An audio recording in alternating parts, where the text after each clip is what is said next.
অর্থাৎ পরিবেশ বান্ধব কর্মসংস্থানের জনপ্রিয়তা বাড়ছে তা নিয়ে কোনোই সন্দেহ নেই। আর এই ধরনের চাকরির একটি উল্লেখযোগ্য অংশের যোগান আসছে সৌর বিদ্যুৎ থেকে। আমরা শহরে বসে বিদ্যুৎ পাওয়ার নানান ধরনের বিকল্পের কথা বলতে পারি, অন্যান্য উপায়গুলোর তুলনায় সৌরশক্তির স্থায়িত্ব নিয়ে প্রশ্ন তুলতে পারি, কিন্তু এমন অনেক জায়গা আছে যেখানে বিদ্যুৎ পাওয়ার একমাত্র উপায় এই সৌরশক্তি। চলুন ঘুরে আসি পৃথিবীর এমন সব প্রান্ত থেকে যেখানে স্থানীয় উদ্ভাবনগুলি বিদ্যুতের নাগাল পাওয়ার চিত্রকে একেবারে বদলে দিয়েছে। সূর্যের আলো থেকে বিদ্যুৎ উৎপাদন করা পৃথিবীর অনেক দেশেই আজ সস্তা এক পদ্ধতি। এর নানাবিধ সুবিধা রয়েছে। শুধু একটি যন্ত্র চালানোর জন্য আপনি ছোট একটি সৌর প্যানেল বসাতে পারেন, আবার একাধিক প্যানেল জুড়ে দিয়ে পুরো বাড়ির চাহিদা মেটাতে পারেন। আরও বেশি প্যানেল দিয়ে একটি শহরেও বিদ্যুৎ সরবরাহ করতে পারেন। সাম্প্রতিককালে বিশ্বের নীতি নির্ধারকেরাও সৌরশক্তির গুরুত্ব বুঝতে পেরেছেন। সৌরশক্তিকে এখন আর কেউ এড়িয়ে যেতে পারবেন না। দিব্যম নাগপাল নবায়নযোগ্য শক্তি বিষয়ক বিশেষজ্ঞ। তিনি ইউনাইটেড নেশনসের এনার্জি ফর অল নামের একটি উদ্যোগের সঙ্গে যুক্ত। দেশগুলো নতুন নীতি তৈরি করছে যাতে সৌরশক্তিকে ছড়িয়ে দেওয়া যায়। এর ফলে 5 বছর আগে সৌরশক্তি উৎপাদনের ক্ষমতা যা ছিল আজ তা বেড়ে 3 গুণ হয়েছে। আগামী দিনে যা আরও বাড়বে। সৌরশক্তি সস্তা, কার্যকরী ও পরিবেশের জন্য ভালো। তাহলে কেন আরও বেশি বেশি সৌরশক্তির ব্যবস্থা করা হচ্ছে না? সৌরশক্তির প্রসারে একটি বড় বাধা হলো অসাম্য। বিভিন্ন দেশে সৌরশক্তি পাওয়ার সম্ভাবনা কেমন, এবার সেদিকে নজর দেওয়া যাক। সুইডেন বা নেদারল্যান্ডসের মতো ইউরোপীয় দেশগুলো বাম দিকে রয়েছে, যেখানে সৌরশক্তির সম্ভাবনা কম। অস্ট্রেলিয়া আর সংযুক্ত আরব আমিরশাহীর মতো দেশগুলো ডান দিকে রয়েছে, যেখানে সৌরশক্তির সম্ভাবনা বেশি, কারণ এই দেশগুলোতে বছরের বেশিরভাগ সময়ই সূর্যের আলো পাওয়া যায়। এবার দেখুন নামিবিয়া আর চিলির চিত্র। সেখানে এক একটি সৌর প্যানেল আয়ারল্যান্ড বা ব্রিটেনের তুলনায় দ্বিগুণেরও বেশি বিদ্যুৎ তৈরি করতে পারে। তাহলে তো এই দেশগুলোতেই বেশি সৌর প্যানেল থাকা উচিত, তাই না? কিন্তু বাস্তবে তা হচ্ছে না। এবার চারটিকে একটু ভিন্নভাবে দেখা যাক। 2023 সালে ব্রিটেনে বসানো সৌরশক্তির পরিমাণ কেমন ছিল তা এখানে দেখা যাচ্ছে। মাথাপিছু সৌরশক্তির পরিমাণ ছিল 230 ওয়াট। ইউরোপের অন্য দেশগুলোর মধ্যে নেদারল্যান্ডস আর জার্মানিতে মাথাপিছু সৌরশক্তি উৎপাদনের ক্ষমতা সবচেয়ে বেশি। এবার বাকি বিশ্বের অবস্থা দেখুন। উচ্চ সম্ভাবনা আর বেশি সৌর প্যানেল, এই দুটো একসঙ্গে মিললেই সোনায় সোহাগা, যা উপরের ডান পাশে দেখানো হয়েছে। কিন্তু অস্ট্রেলিয়া ছাড়া এই জায়গাটা ফাঁকা। যেসব দেশে সবচেয়ে বেশি সৌরশক্তির সম্ভাবনা, তারাই উৎপাদনের দিক থেকে নিচের দিকে আটকে আছে। আফ্রিকার প্রতিটি দেশেই মাথাপিছু সৌর প্যানেলের সংখ্যা বৃষ্টিবহুল মেঘাচ্ছন্ন ব্রিটেনের চেয়েও কম। তাহলে এই দেশগুলো কিভাবে এগোবে? সংযুক্ত আরব আমিরশাহীর মতো কিছু দেশ বড় প্রকল্প নিচ্ছে। সম্প্রতি তারা আবুধাবির কাছে আল ধাফরা সৌর বিদ্যুৎ কেন্দ্র বানিয়েছে। এটি বিশ্বের সবচেয়ে বড় সৌর বিদ্যুৎ কেন্দ্রগুলোর একটি।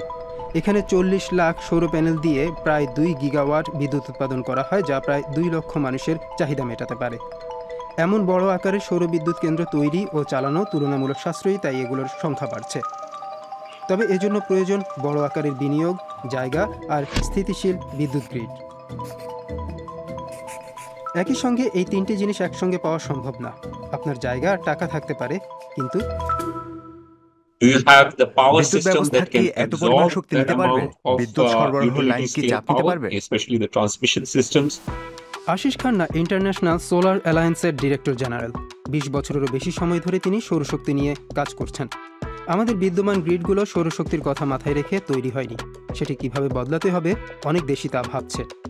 নবায়নযোগ্য শক্তিতে বিনিয়োগ এখনও বেশিরভাগ ধনী দেশগুলোতেই আটকে আছে, যদিও সৌরশক্তির সম্ভাবনার দিক থেকে তাদের অবস্থান আমাদের চার্টের নিচের দিকে। অন্যদিকে যেসব দেশে সৌরশক্তি পাওয়ার সম্ভাবনা বেশি, সেখানে রয়েছে টাকার ঘাটতি। এখনো বেশিরভাগ দেশে বেসরকারি বিনিয়োগের জন্য ভালো নীতি, নিয়ম কানুন বা ব্যবস্থাপনা নেই। মধ্যপ্রাচ্যের মতো বড় সৌর বিদ্যুৎ কেন্দ্র চালাতে দরকার আধুনিক গ্রিড আর প্রচুর বিনিয়োগ, যা এখনও আমাদের তালিকার উচ্চ সম্ভাবনার অনেক দেশের নেই। তবে বড় সৌরকেন্দ্রই একমাত্র উপায় নয়। ভারত সম্প্রতি ছাদে প্যানেল বসিয়ে 40 গিগাওয়াটের বেশি বিদ্যুৎ পাওয়ার বিশাল লক্ষ্যমাত্রা হাতে নিয়েছে। ছাদে সৌর প্যানেল বসানো সহজ এবং দারুণ কার্যকর। এর মাধ্যমে বাড়ি বা দোকানে যেখানে প্রয়োজন ঠিক সেখানেই বিদ্যুৎ উৎপাদন করা যায়। এটি সবার জন্যই লাভজনক।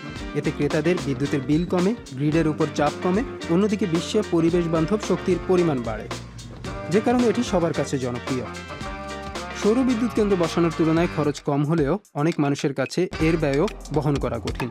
এজন্য ভারত সহ অনেক দেশের সরকারই সৌর প্যানেল বসানোর জন্য ভর্তুকি দেয়, যেমনটা দেয়া হয়েছে লাদাখে। ভর্তুকি ছাড়াও অনেক দেশে অতিরিক্ত বিদ্যুৎ গ্রিডে দিয়ে টাকা পাওয়া যায়। মার্কিন যুক্তরাষ্ট্র, অস্ট্রেলিয়া, ভারত আর কিছু ইউরোপীয় দেশে এরকম ব্যবস্থা আছে।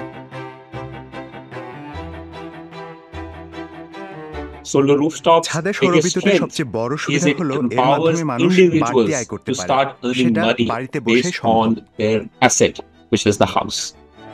সরকারি সাহায্য না পেলেও সৌরশক্তি যে নিরাপত্তা দেয় তার মূল্যও কম নয়। তাই সরকারের সাহায্য না থাকলেও মানুষ নিজের টাকা দিয়ে বা ঋণ নিয়ে সৌর প্যানেল বসায়। সৌরশক্তি বিদ্যুতের স্বাধীনতা দেয়, বিশেষ করে যেখানে গ্রিডের বিদ্যুতের খরচ বেশি, অনিয়মিত বা একেবারেই পাওয়া যায় না, সেখানে এটি গুরুত্বপূর্ণ। যেমন সাব সাহারা আফ্রিকার অনেক মানুষই স্থিতিশীল গ্রিড দূরে থাক যে কোনো ধরনের বিদ্যুৎ সুবিধা থেকে বঞ্চিত। চিকিৎসা, ডিজিটাল প্রযুক্তি, কৃষি বা এগ্রিকালচার সবকিছুর জন্যই বিদ্যুৎ প্রয়োজন। এটা একটা মৌলিক অধিকার। তাই আফ্রিকার দেশগুলোর জন্য সৌরশক্তি বিদ্যুতের অভাব পূরণের একটি উপায়। আশিস খান্না বিশ্ব ব্যাংকের মিশন 300 কার্যক্রমের সময় অনেক আফ্রিকান দেশের সঙ্গে কাজ করেছেন। এই প্রকল্পের লক্ষ্য 2030 সালের মধ্যে আফ্রিকার 30 কোটি মানুষকে বিদ্যুৎ সুবিধার আওতায় আনা। নাইজেরিয়ার এই গ্রামে ছোট গ্রিডের মাধ্যমে বিদ্যুৎ পৌঁছে দেওয়া হয়। এরকম উদ্যোগের পাশে দাঁড়ানোই তাদের লক্ষ্য। সৌরচালিত লাইট, মোটর বা কুলিং সিস্টেম সরবরাহ করা ব্যবসার পাশে থাকে তারা। ভারতের মতো বিভিন্ন দেশও যা এখন বেশ জনপ্রিয়। এখন আমরা দ্রুত এগোতে পারব, সবার কাছে বিদ্যুৎ পৌঁছে দিতে আরো দ্রুত কাজ করতে পারব। সরকারের বড় প্রকল্পের জন্য দশকের পর দশক ধরে অপেক্ষা করতে হবে না। 2023 সালের জলবায়ু সম্মেলনে প্রায় 200টি দেশ 2030 সালের মধ্যে নবায়নযোগ্য শক্তির ক্ষমতা 3 গুণ বাড়াতে সম্মত হয়েছে। সৌরশক্তি প্রসারের মাধ্যমে সে লক্ষ্য অর্জনের পথে এখন পর্যন্ত আমরা সঠিক পথে রয়েছি বলা চলে। এই লক্ষ্য অর্জিত হলে 2030 সালে পৃথিবীতে মাথাপিছু 2টি করে সৌর প্যানেল বসানো থাকবে, আর এর বড় অংশ এসব দেশে বসানোই হবে বেশি যুক্তিযুক্ত। সৌরশক্তি এখন অর্থনৈতিক দিক থেকে ঠিক পথে রয়েছে। উন্নত, দ্রুত উন্নয়নশীল, বিদ্যুতের চাহিদা থাকা দেশ কিংবা দ্বীপরাষ্ট্র, সবার জন্য সৌরশক্তি জ্বালানি সমস্যার অন্যতম সমাধান। ছোট ছোট পদক্ষেপও বড় পরিবর্তন আনে। প্রতিটি সৌর প্যানেল, প্রতিটি সৌর ছাদ, ছোট গ্রিড ক্ষতিকর জীবাশ্ম জ্বালানির ব্যবহার কমাতে সাহায্য করে।